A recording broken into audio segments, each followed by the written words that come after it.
मैं यहाँ इन बेकार असाइनमेंट्स को मनवाने नहीं आई हूँ। मैं तो बस तुमसे थोड़ा वक्त बिताना चाहती हूँ, जिसमें सिर्फ मैं और तुम हो। हमारा प्यार सिर्फ प्यार से भरा हो, बातें हों और फिर हम दोनों एक दूसरे में खो जाएं। वह लगभग बेसुध हो चुकी थी, अपने आसपास की दुनिया में बेखबर, बस दो भावनाओं अकेलेपन में एक दूसरे के पास थी। एक थी तन्हाई और दूसरी थी अपने प्रिय की नज़दीकी की चाहत। वह अपने प्रिय की बाहों में सिमट जाना चाहती थी। दिल में बस एक ही भावना उठ थी और वह अपने जज्बातों पर काबू नहीं पा रही थी। अगले ही पल वह सामने बैठे उस खूबसूरत और हैंडसम लड़के की ओर भी करीब आ गई। उसने अपना हाथ उसके हाथ पर रखा और हल्के से अपनी उंगलियों को उसके कंधे पर सरकाया। धीरे धीरे वह और भी करीब आने लगी, इतना कि सामने बैठा लड़का कुछ क्षणों के लिए घबरा गया। उसे अपने चेहरे पर नेहा की गर्म सांसों की लहरें महसूस होने लगी। नेहा के शरीर से उठती सुगंध और उसके परफ्यूम की खुशबू ने अमीर की भावनाओं को भी झंझोर कर दिया। पर शमीर एक सीधा साधा लड़का था जो डर गया। नेहा के इतने पास आने से वह अपने भीतर उठ रहे भावनाओं से भयभीत था। उसे डर था कि अगर उसने नेहा की भावों को खुल जाने दिया तो उसकी अपनी भावनाएं भी बेकाबू हो जाएगी। यह सोचकर कि उसके चेहरे पर पसीने की हल्की बूंदें उभर आई। उस समय दोनों समीर के फ्लैट में थे और वहां उनके अलावा कोई नहीं था। इस सन्नाटा भरे माहौल में जहां समीर डर रहा था, वहां नेहा उस तन्हाई में रोमांटिक होती जा रही थी। नीले रंग का स्लीवलेस टॉप और जींस पहने, खुले बाल कंधों पर बिखरे, नेहा बेहद खूबसूरत लग रही थी। नेहा अभी इतनी परिपक्व नहीं हुई थी वह अच्छे बुरे में फर्क कर सके। उसकी उम्र कुछ ऐसी थी जहां भावनाएं नई नई जन्म लेती है। 18 साल की नेहा अपने बॉयफ्रेंड समीर के करीब आने की बेचैनी महसूस कर रही थी। समीर और नेहा की दोस्ती को 1 साल हो चुका था, लेकिन समीर हमेशा उससे एक सम्मानजनक दूरी बनाए रखता था। वह नेहा से सच्चा प्यार करता था और अपने प्यार को हमेशा इज्जत के साथ देखता था। उसका इरादा था कि जैसे ही वह अपनी पढ़ाई पूरी करेगी, वह नेहा को अपनी जिंदगी में शामिल करेगा। लेकिन तब तक वह अपने कदम बहुत संभाल कर रखता था। कभी कभी जब नेहा बहुत पास आ जाती तो समीर का दिल भी बहकने लगता, मगर वह खुद पर काबू पा लेता और नेहा को समझा देता। नेहा मुंह बनाकर पीछे हट जाती।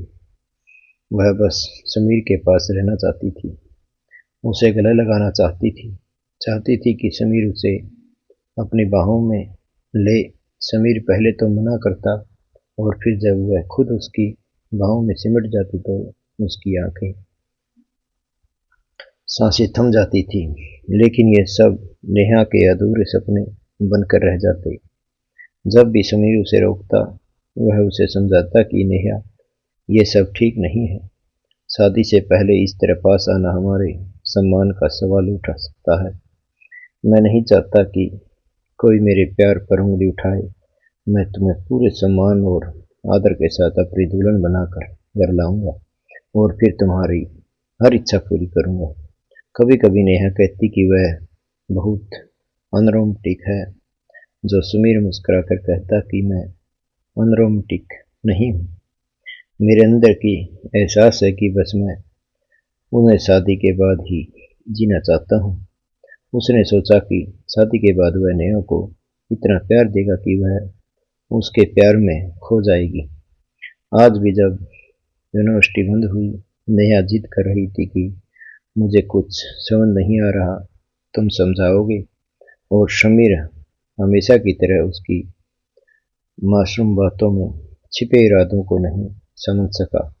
वह उसे अपने फ्लैट ले गया और वहां किताबें खोलकर पढ़ाने लगा।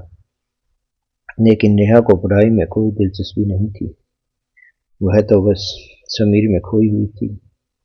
कभी वह उसकी गर्दन पर उंगलियां फिराने लगती तो कभी उसके बालों में हाथ फेरने लगती। बड़ी मुश्किल से समीर खुद को संभाल पा रहा था।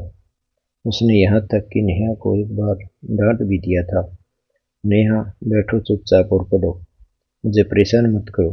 तुम्हें पढ़ाने के बाद मैं भी कल के टेस्ट की तैयारी करता हूँ।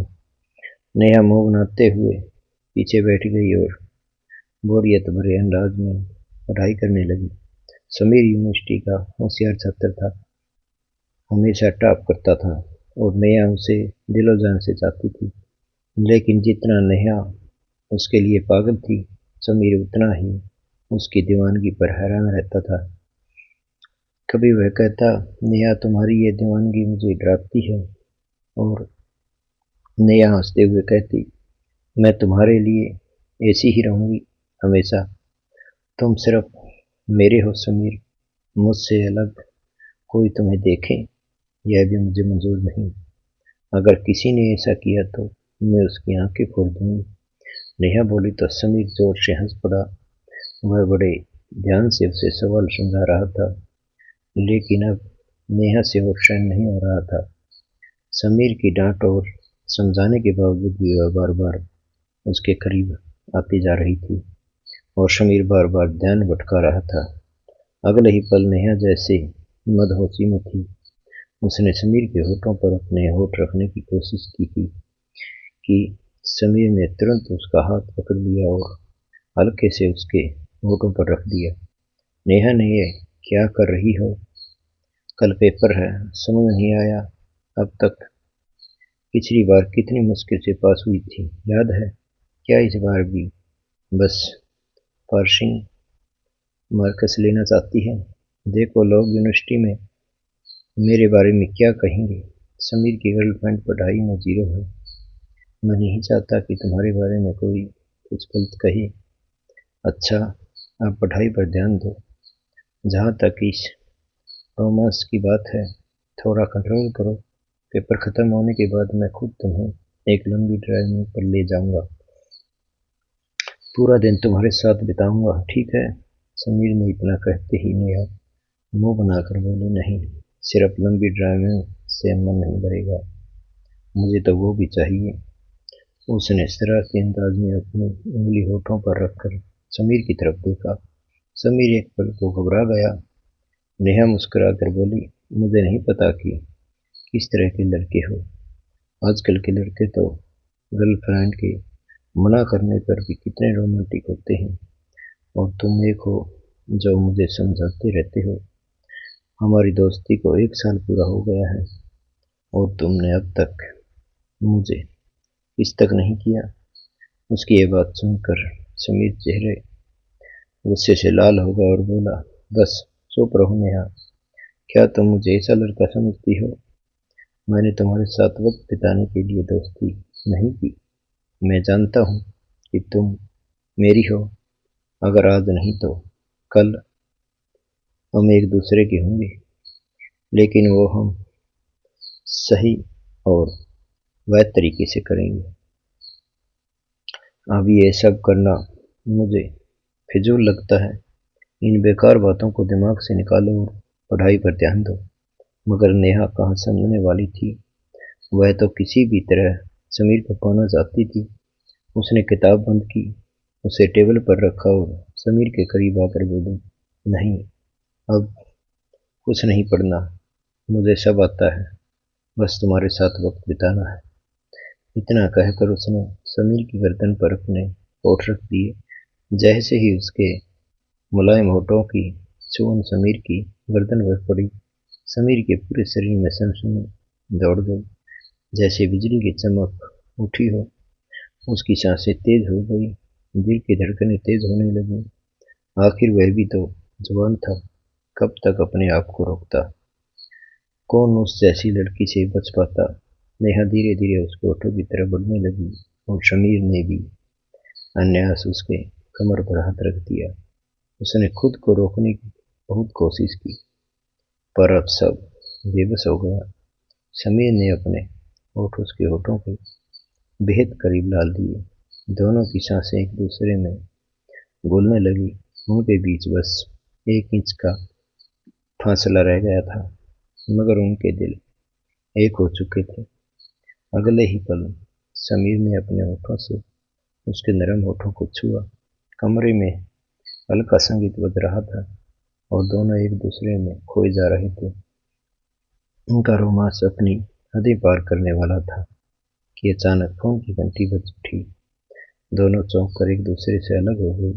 फोन नेहा का था और स्क्रीन पर माँ का नाम चमक रहा था। नेहा के माथे पर चंद्रलाइट की लहरें उभर आई।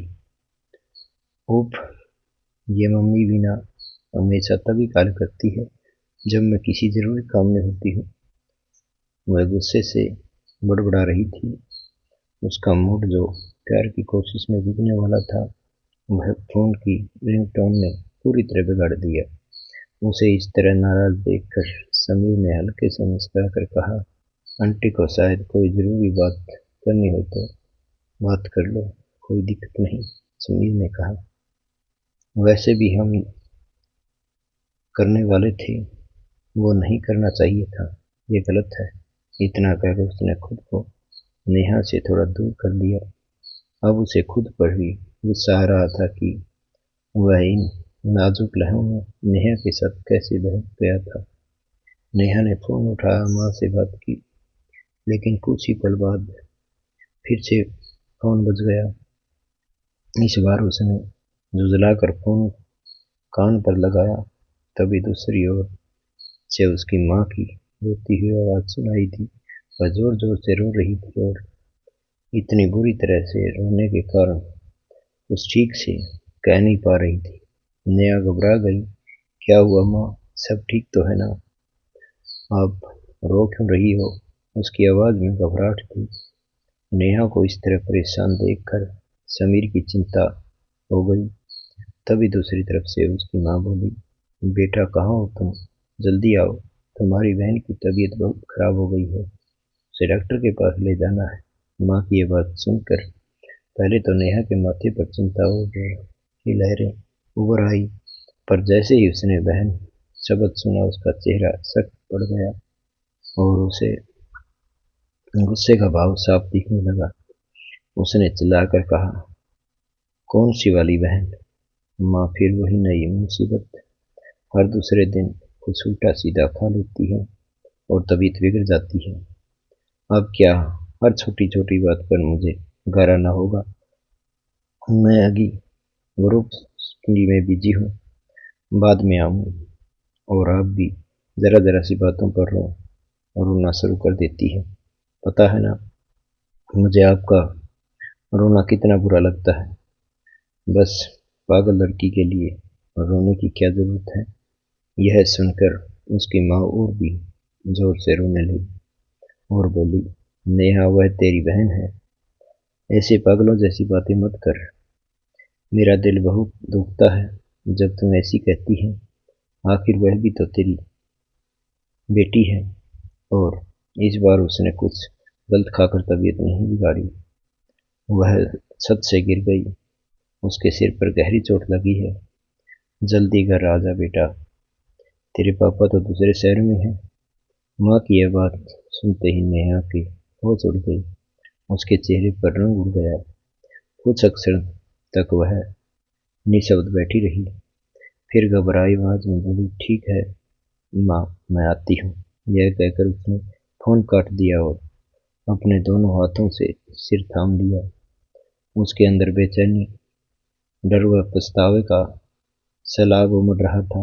यह कहानी कैसी लगी? सब्सक्राइब करें, लाइक करें, कमेंट करें। जय श्री राम।